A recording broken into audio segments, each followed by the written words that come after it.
Welcome back to Golf Simulator videos. Today I'm here with Creative Golf 3D.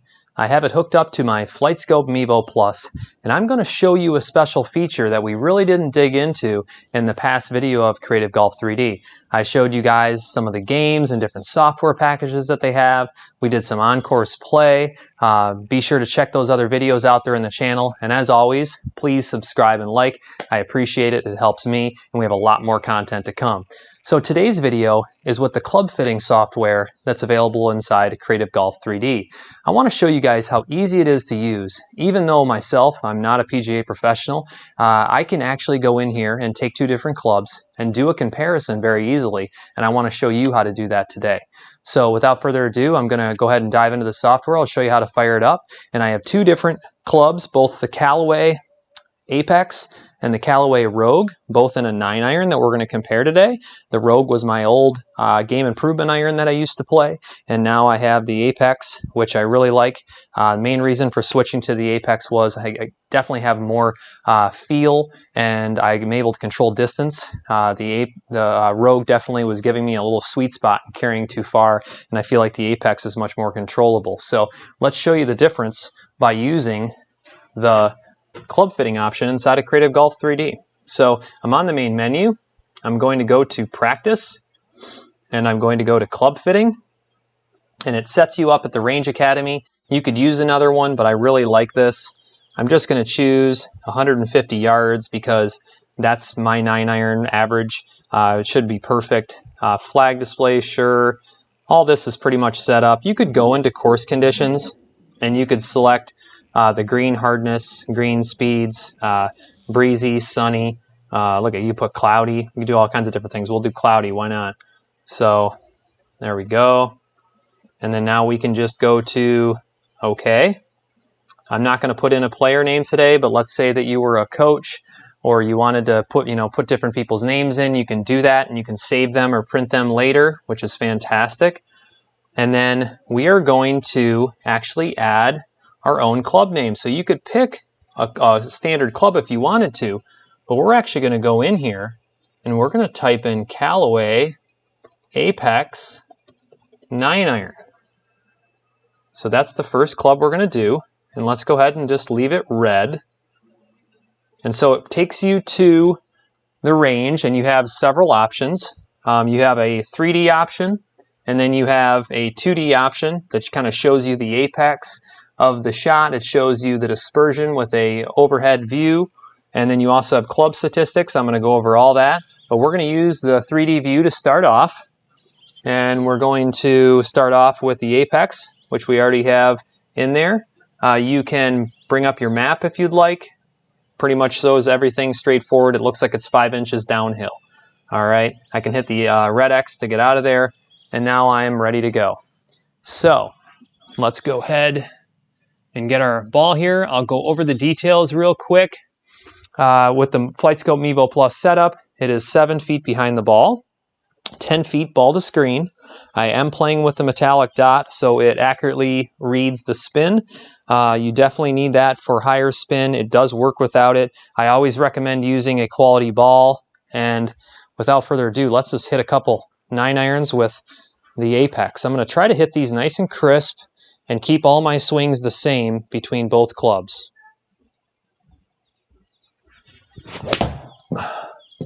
So there's one shot. That was a pretty clean shot. You can see my ball started to the right and came back. That's my normal draw. Landed it close to the pin and obviously rolled out a little bit there. Gives you some quick data. The data it's going to give you in the club statistics is specific for club fitting, because we're not really worried about the swing characteristics like angle of attack or anything like that. You can see that the trajectory stays up, which is nice, and that's in the color. And then you can see our club name, Callaway Apex, ball speed, launch angle, backspin, shot distance, both carry and total, distance to the pin, and my deflection. And I'm just going to pull this up real quick. I'll go to the 2D version first, and you can see the trajectory of the ball, which is really nice. Look at the apex. And then you can see the 2D version, how my ball started to the right and came back. That's my normal draw. and then you can go to the club statistics where it shows you the named club, obviously, the speed, ball speed, distance, total distance, launch angle, ball direction, backspin, side spin, the distance to the pin, and the total deflection. So you could print that with a connected printer, which is great. If that was a bad shot and you wanted it removed, you can just select the shot real quick and then just remove it. Okay, we're not going to do that now. I'm just going to deselect that, but probably important to communicate with your PGA Pro or club fitter that that was a bad shot. We need to remove that. So let's hit 2 of each. So I'm going to hit one more with the apex. Once again, trying to keep this clean. Even if it's not, we'll just delete it and hit another one.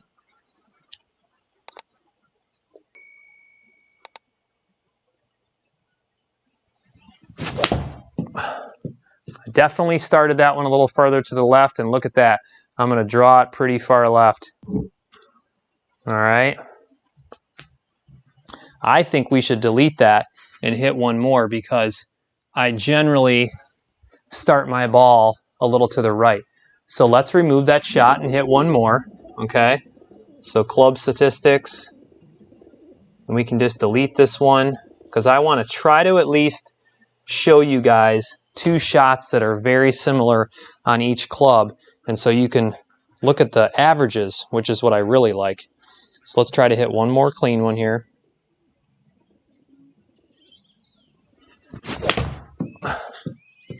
All right, that looked pretty close.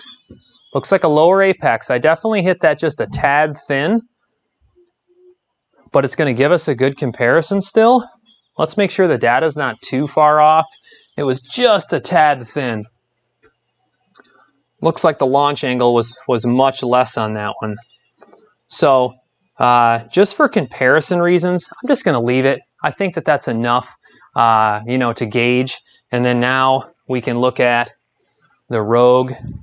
And so what we're going to do is we're going to go down to change club. I'm going to add a new club.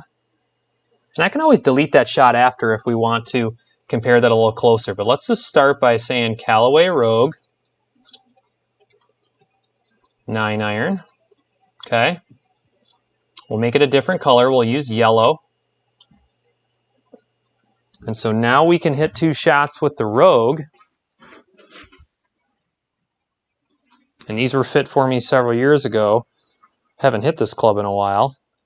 Definitely a much thicker, top.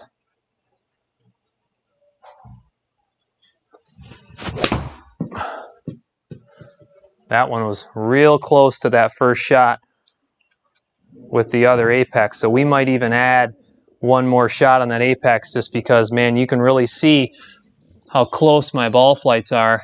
And we don't want to throw it off with that one thin apex shot. So that'll be easy to do. It will also show capability of how you can do that.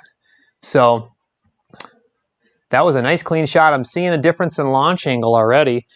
Let's see if I can hit one more nice clean one with the Rogue.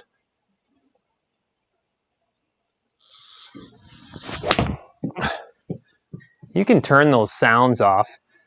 I don't know if you can hear those or not. Now look at this. This club is longer. I mean, period. It is longer. And that's why I changed, and that's not even probably the sweetest spot. Lower launch angles, for sure. That's why I want to hit one more with the apex. So let me show you how to do this. Let's say you're not happy with that one shot. We're going to change club, and we're just going to go back to the apex, okay? And then we're going to go into club statistics, and we're going to go into that apex shot that was a little thin, and we're just going to delete that selected shot, okay? And we're going to try to hit one more nice clean shot with the apex so we have really good data to compare 2 shots of each. I think this will be great. I'm actually going to share this data with my PGA Pro who does my club fitting, and I want to hear what he has to say about the 2 different clubs. You're never going to believe this. That was a little thin again.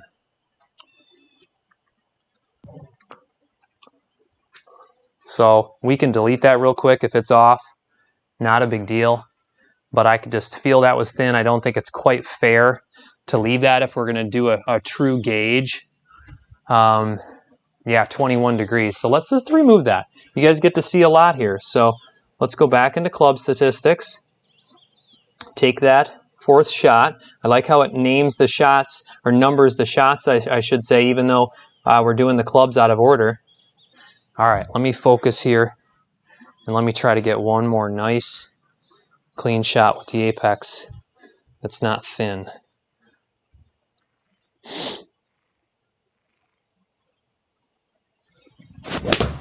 There it is. Perfect. It's going to be a little right, but that's all right. I hit that one rogue, very similar path. So this would be great data. I swung a little more at that one. Felt like I kind of went after that a little more than the others, but that's okay. Look at this though. Now we have some consistent data. Let's pull this up. First thing first, let's look at the club statistics. I'm going to go out in the camera. You can look on the screen. Check this out. Callaway Apex, average club head speed of 81. Callaway Rogue, average club head speed of 84. Ball speed, several miles per hour higher, 108 versus 110. Distance, 148 versus 153 on average. Total distance of over, what is that, 5-6 yards more with the Rogue. And that's what I felt. I felt like they were just going too far for me. I couldn't fine tune that distance. Here's an interesting one though. Look at the launch angles.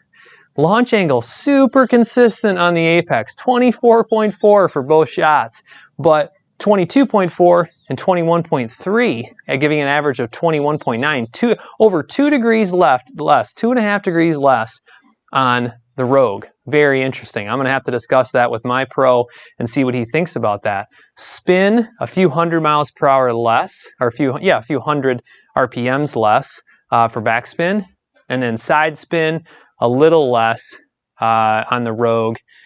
To the pin, obviously, I was closer with the Apex. I don't know if that necessarily is the shot or the club really, but let's go to the dispersion real quick so I can show that to you. At this point, I could print this data out and show it to my pro, which is really nice. You could screenshot it, whatever's easiest. I really like how it leaves the shots up there in the color so you can see those flights. It leaves your last shot a little more bold.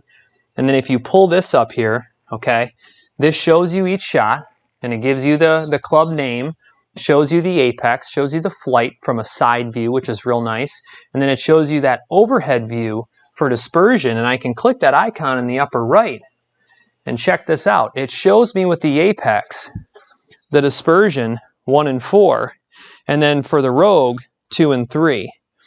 All right, so it looked like I actually had a little more dispersion with the apex because of that one shot, and then less on the Rogue. So if you were hitting a bunch, you could really fine tune and look in dispersion if you have more with one club over the other. And then you can actually click carry like this. There's your carry versus distance. Carry, total distance. Very cool. Very cool. We'll go back to the 3D view. And I think that is about it for this, guys. Like I said before, please subscribe and like if you haven't. A lot more content to come.